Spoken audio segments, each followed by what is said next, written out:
Un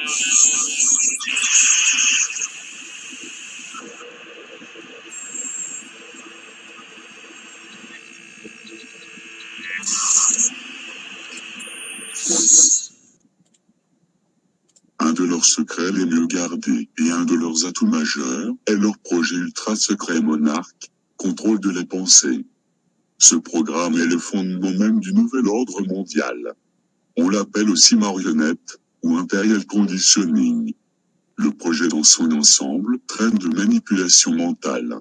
Une personne qui a été soumise à ce conditionnement devient un agent dormeur, qui peut être activé à tout moment, pour commettre les actes les plus terribles, à l'aide d'un mot-clé.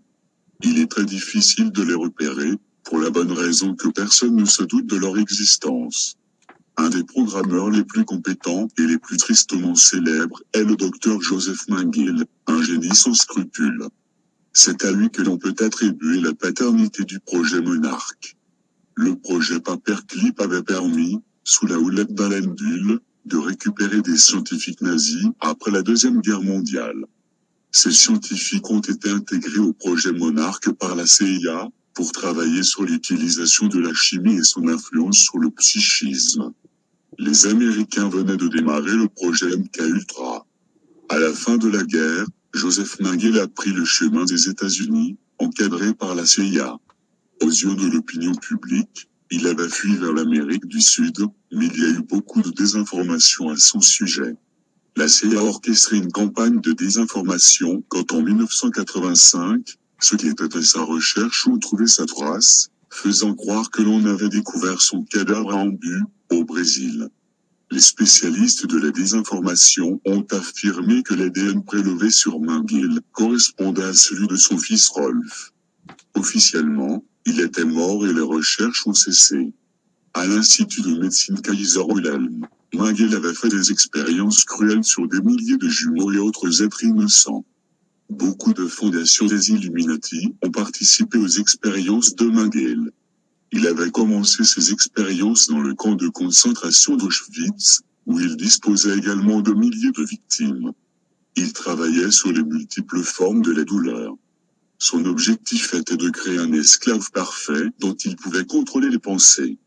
Des tableaux étaient constitués, qui indiquaient précisément les doses de torture, les traumatismes que l'on devait infliger pour obtenir des esclaves de la pensée. À la fin de la guerre, Mengele en savait beaucoup sur les services que l'on applique aux êtres humains pour les rendre obéissants. Il a disparu d'Auschwitz au mois de janvier 1945, plusieurs mois avant la capitulation allemande. Les Illuminati l'ont fait discrètement entrer aux États-Unis, afin de profiter de ses connaissances extraordinaires sur la programmation du cerveau et de continuer ses expériences funestes, à grande échelle, pour promouvoir le nouvel ordre mondial. La première partie du projet Monarque a commencé au début des années 1950. Ce projet ultra secret était chapeauté par un département entier de la CIA. Les trois corps d'armée, l'armée de terre, la Navy Air Force y ont pris part. Beaucoup de personnes ont collaboré à ce projet, sans savoir ce qu'était l'objectif ultime de leurs travaux et ce qui s'est ensuite produit dans la réalité. Quand le projet a démarré, le responsable était des Illuminati. Les 4 cerveaux de l'opération étaient le Dr Green, il s'agissait en fait de Mengele lui-même, du Dr White, le Dr Ewen Cameron, du Dr Black, le Dr Edumel, et du Dr Blue, le Dr Henry Schmuller. Le cerveau d'un esclave est programmé comme un ordinateur, pas à pas. La méthode consiste à implanter dans le cerveau une sorte d'ordinateur, que le cerveau finit par réguler lui-même. Le psychisme humain est capable de contenir plusieurs personnalités. On peut implanter des comportements conditionnés qui créent des doubles personnalités, des alternate personalities, que l'on appelle des alters. L'esclave a dans son cerveau des alters qui peuvent être nombreux. Ces alters vivent dans 2 mondes, d'un côté le monde réel, de l'autre leur monde personnel, pathologique. À l'aide de la programmation, on peut rendre ce monde d'illusion plus fort, plus vrai que la réalité. L'alter est une victime insignifiante à l'intérieur d'un système diabolique gigantesque. Au résultat, aucun alter ne représente le tout, seulement le petit rouage d'une machine énorme. Il est évidemment impossible qu'un si petit rouage au milieu de milliers d'autres puisse se rebeller contre l'oppression qu'il subit. Un alter n'a pas le droit de suivre un autre chemin que celui qui lui a été attribué. S'il essaie d'échapper à son conditionnement, on l'expose à des démons, des pièges, des labyrinthes et des tunnels. La raison principale du succès de la manipulation mentale réside dans le fait que l'on peut créer plusieurs alters qui prennent en charge les fonctions physiques, sans qu'un alter ne connaisse l'existence des autres. Chaque alter dispose d'un code de programmation personnel qui peut être déclenché à tout moment. La mémoire correspondante est activée. Il y a des alters de toutes sortes. Ceux que l'on appelle les alters delta sont ceux qui commettent des attentats. Ce sont des esclaves, dont le seul objectif est de tuer des gens. John F. Kennedy et son frère, Marilyn Monroe, Martin Luther King, parmi beaucoup d'autres, ont été les victimes de ces alters delta. La méthode de manipulation mentale de personnes marginales, qui font le sale boulot des conspirateurs, rend pratiquement impossible toute tentative de remonter jusqu'au vrai donneur d'ordre, surtout quand les fonctionnaires enquêteurs sont aux ordres des Illuminati. L'alter bêta se consacre à l'espionnage et au chantage. Les esclaves bêta sont programmés pour être des séducteurs, des charmeurs, ils ont du charisme et de la créativité. Les responsables politiques et ceux qui ont un grand pouvoir sont souvent approchés par des esclaves bêta. Pour faire apparaître différentes personnalités chez un individu, le projet Monarque applique une manipulation mentale qui est basée sur des expériences traumatisantes. Les traumatismes infligés dépendent de l'objectif recherché et agissent sur l'individu comme une expérience qu'il ne pourra pas oublier. L'esprit humain crée des mécanismes de défense autour de l'expérience traumatisante. Il lui permet d'occulter ce que son esprit ne peut supporter. Ces protections protègent celui qui a programmé l'esclave, car la personnalité apparente de l'esclave ne sera pas consciente de ce que contient son inconscient. Ce bouclier de protection permet à l'esclave de mener une vie normale, sans être découvert par ceux qui l'entourent. L'objectif principal du projet Monarque est de créer des personnes qui ne se font pas remarquer en public et qui peuvent être activées à tout moment. Même s'il existe des variantes du projet Monarque initial qui sont appliquées aux adultes, la manipulation et le contrôle de la pensée commencent à l'âge de 6 ans. L'ancien illuminé Cisco Whaley a coécrit le livre « La formule des Illuminati pour créer un esclave de la pensée indétectable » Clacama, 1996. Il explique que ce n'est pas par hasard que l'on agit sur des nourrissons de quelques mois et des enfants jusqu'à l'âge de 6 ans. On se sert de jeunes esprits que l'on peut encore influencer. Quand un enfant a été éduqué d'une certaine façon, il sera très difficile de modifier sa personnalité ultérieurement. Selon Whaley, il faut faire une grande différence entre les esclaves monarques de la hiérarchie et les esclaves monarques qui ne sont pas membres de la hiérarchie. Ils ne sont pas programmés de la même manière. Les premiers ont été choisis avant leur naissance. Tout dépend de leur position dans la hiérarchie. Les enfants ont été créés au cours de rituels précis et leur vie entière sera déterminée par les sinistres objectifs des Illuminati. Leur rôle d'esclave est de remplir certaines tâches. Ils sont programmés de façon multifonctionnelle, on s'en sert aussi pour programmer d'autres esclaves. Des femmes et des hommes de l'organisation seront toute leur vie à leur côté pour programmer leur destinée. Les Illuminati programment ainsi grand nombre d'enfants qu'ils ont besoin de l'aide de tous leurs disciples. À l'heure actuelle, ce sont la 2e et 3e génération d'esclaves qui s'occupent de la programmation. Ceux qui ont été programmés au départ sont ceux qui font le travail maintenant. Les esclaves qui ne font pas partie de la hiérarchie ne sont pas très importants aux yeux des Illuminati. On s'en sert pour des sabotages, entre autres.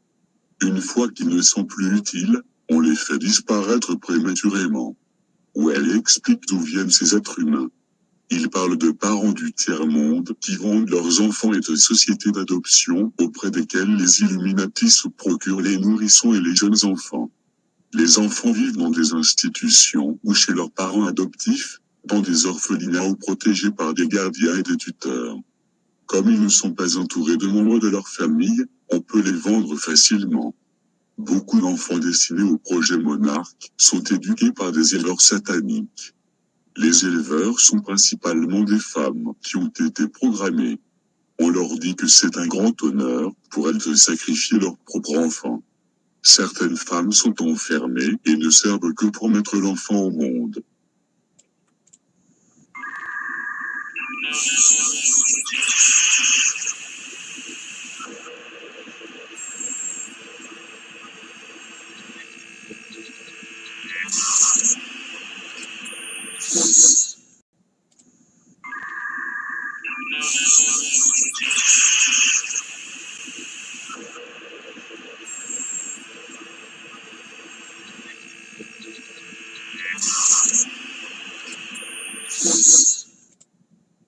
Le traumatisme que l'on inflige est le début de toute programmation.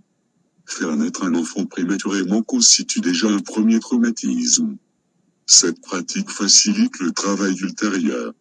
Un enfant prématuré a en général une nature plus combative. Si toutefois l'enfant ne montre pas de volonté forte, l'instinct de combat pour survivre, il ne se battra pas pour surmonter les tortures qui lui seront infligées au cours de la programmation. Tous les enfants ne sont pas prématurés, mais comme cette méthode de programmation porte ses fruits, de plus en plus le sont. On traumatise également les mères enceintes d'enfants destinés à la programmation. On utilise des procédés qui influencent aussi le bébé qui va naître. Pour renforcer le côté combatif de l'enfant, on torture les bébés à l'intérieur du ventre avec des aiguilles que l'on introduit à travers le ventre de la mère. Le petit organisme subit des blessures nombreuses. Quand le nouveau-né sort du ventre de sa mère, la première personne qu'il voit est quelqu'un qui s'occupera activement de sa programmation. Les premiers 18 mois, les rapports entre cette personne et l'enfant seront marqués par la tendresse et l'affection. De cette façon, on établit un rapport de confiance. Cette relation étroite et apparemment empreinte d'amour est primordiale pour une programmation efficace. Elle permettra de scinder la personnalité, après que le traumatisme originel aura été infligé.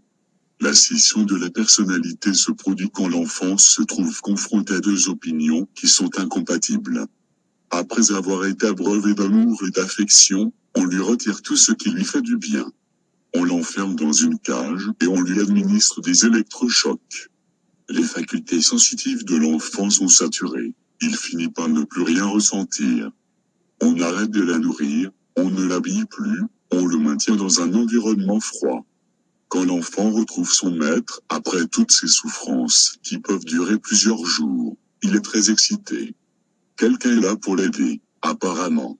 C'est là que le programmeur révèle son côté démoniaque. L'enfant doit s'inventer une nouvelle personnalité pour venir à bout de ce qui lui arrive. Celui qui était son protecteur est devenu son plus grand ennemi. L'enfant n'arrive pas à concilier en lui les deux facettes antinomiques de son éducateur, le protecteur et le bourreau. Celui qui était jusqu'à maintenant sa personne de confiance est devenu celui qu'il craint le plus. À l'aide d'un test que l'on pratique, vers l'âge de 18 mois, on peut savoir si l'expérience est concluante ou non. On cherche à savoir si la victime est capable de scinder sa personnalité de telle façon que l'on puisse passer à l'étape suivante. Les services qui permettent de scinder la personnalité d'une victime pour toujours ont été mis au point et appliqués dans le hangar d'une base aérienne de Californie. Officiellement, il s'agissait de mettre au point de nouvelles armes. La plupart de ces nouvelles armes servent en réalité à créer des robots humains, on en a créé en grand nombre. Le projet Monarque remplissait un hangar géant destiné à la construction de gros avions. Dans ce hangar, des milliers de cages étaient entreposées. Ces cages étaient juste assez grandes pour y loger de jeunes enfants. D'après nos informations, ces hangars contenaient de 2 à 3 000 bébés. Le cerveau humain dispose d'un mécanisme de défense inné qui permet à la personnalité de se scinder quand le seuil de douleur a été dépassé. La victime délaisse la personnalité qui a engendré cette souffrance, celle qui a été punie, une nouvelle personnalité apparaît, qui permet à la personne de continuer sa vie de façon artificielle mais supportable. Quand le processus a été mis en route, il est pratiquement impossible de l'arrêter. On peut le comparer au processus qui conduit à la fission de l'atome dans une réaction nucléaire. Quand il est lancé, il continue tout seul. Les milliers de cages, disposées du sol au plafond, étaient branchées sur le courant électrique. Les enfants pouvaient recevoir un choc électrique à n'importe quel moment. L'objectif était là aussi d'obtenir une scission de la personnalité. On appelait ces cages des woodpeckers gris.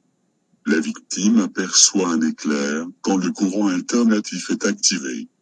Plus tard, cet éclair aura un effet hypnotique, pour faire croire à l'enfant qu'il entre dans une nouvelle dimension quand il est bombardé de courant à haute tension.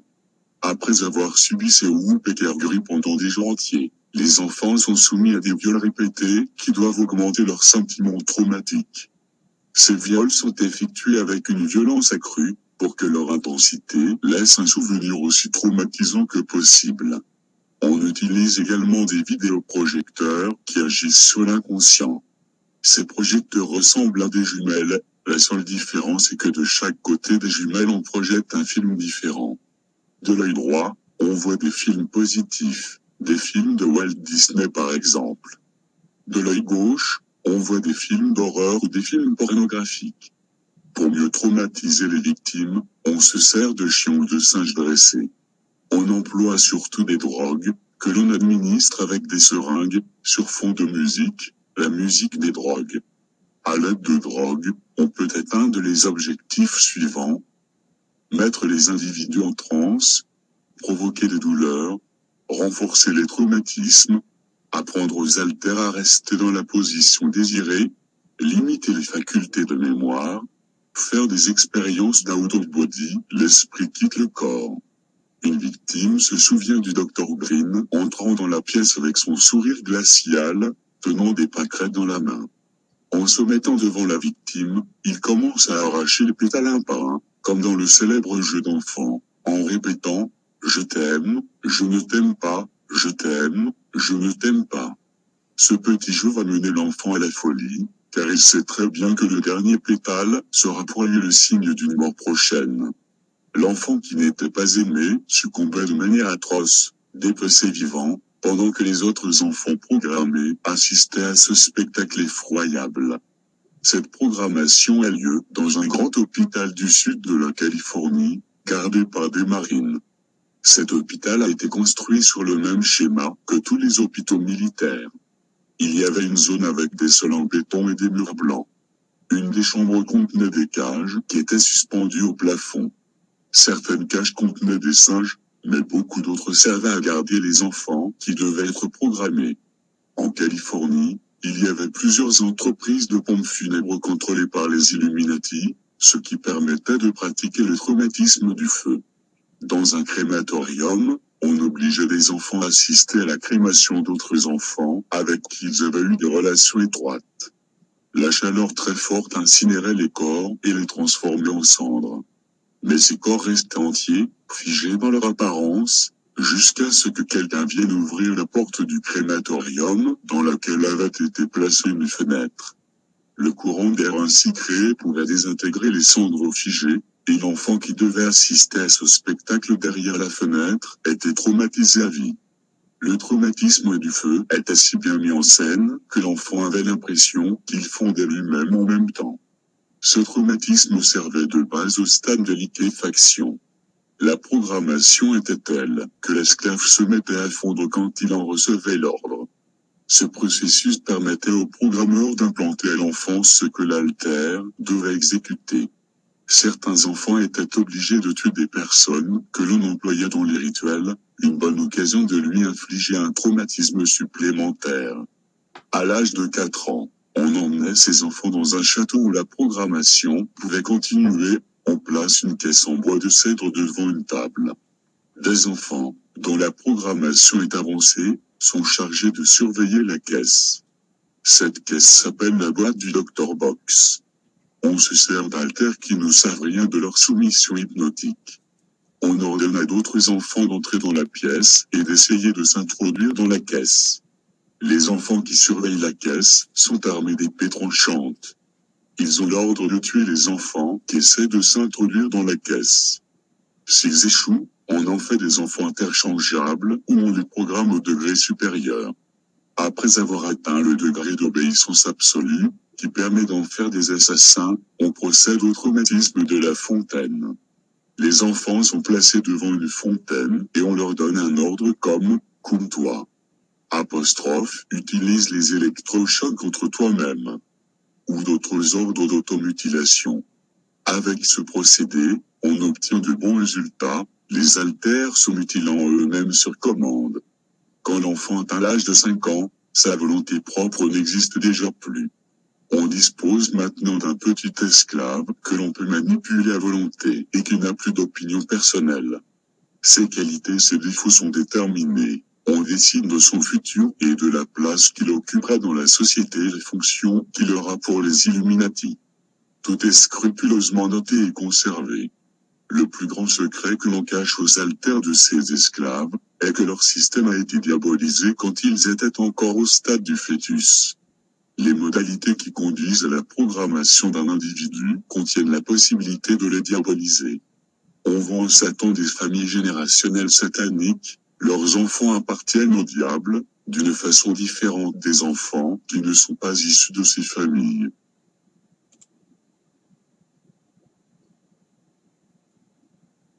Une partie de la programmation des descendants générationnels sataniques consiste à projeter des forces démoniaques sur la personne et à la faire participer à des rituels sanguinaires, pour attirer les démons les plus puissants. Les rituels qui conduisent à diaboliser un fœtus s'appellent « rituel de l'enfant de lune ».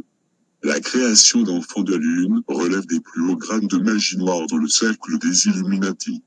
La pensée qui sous-tend la création de ces enfants de lune est de pouvoir emprisonner une âme parfaite à travers la magie noire. À ce degré élevé de magie, des sacrifices humains et animaux sont toujours exigés. Il est important de savoir que le contrôle de la pensée fera intégralement partie de la vie d'un enfant satanique. Il ne sera jamais à l'abri d'abus divers. L'abus d'esclaves de la hiérarchie monarque sera moins visible que sur des esclaves qui ne sont pas issus de l'élite des Illuminati. Les membres des Illuminati seront soumis au même traumatisme inconscient que les autres esclaves, mais les cicatrices des tortures et du contrôle seront mieux dissimulées. Ces enfants auront l'impression d'appartenir à l'élite, car ils ont vécu des événements riches et rencontré des personnes importantes. Les tortures du projet Monarque sont une forme d'apprentissage, une façon de développer des talents humains. Ceux qui sont programmés doivent fonctionner selon un plan déterminé. On leur montre des images du futur et on leur inculque un mot-clé qu'ils emmagasinent dans leur inconscient. Ce mot-clé va tétaniser leurs muscles au moment critique. On leur a toujours inculqué cette phrase. Dans chacun de nous existe une force très ancienne qui prend, et une force très ancienne qui donne. Nous sommes soumis et formés par ces forces. Accomplis ton destin. Les esclaves des Illuminati ne servent pas que pour des attentats ou pour l'espionnage, ils interviennent dans tous les hautes sphères des domaines qui influent sur la vie des hommes, les gouvernements, les églises et organisations religieuses, le monde scientifique, éducatif, financier et les médias. Ce n'est pas un hasard, car les personnes normales ne peuvent pas toujours être sous contrôle. Le complot aurait vite fait d'être découvert et rendu public. Les esclaves programmés empêchent de démasquer ceux qui tirent vraiment les ficelles et leurs projets. Ils sont une des pierres angulaires de la dictature planifiée par les Illuminati. Ce n'est que grâce à eux que les vrais dirigeants peuvent contrôler les événements dans les coulisses et en avoir une vue d'ensemble. Sans les esclaves, le nouvel ordre mondial ne peut exister.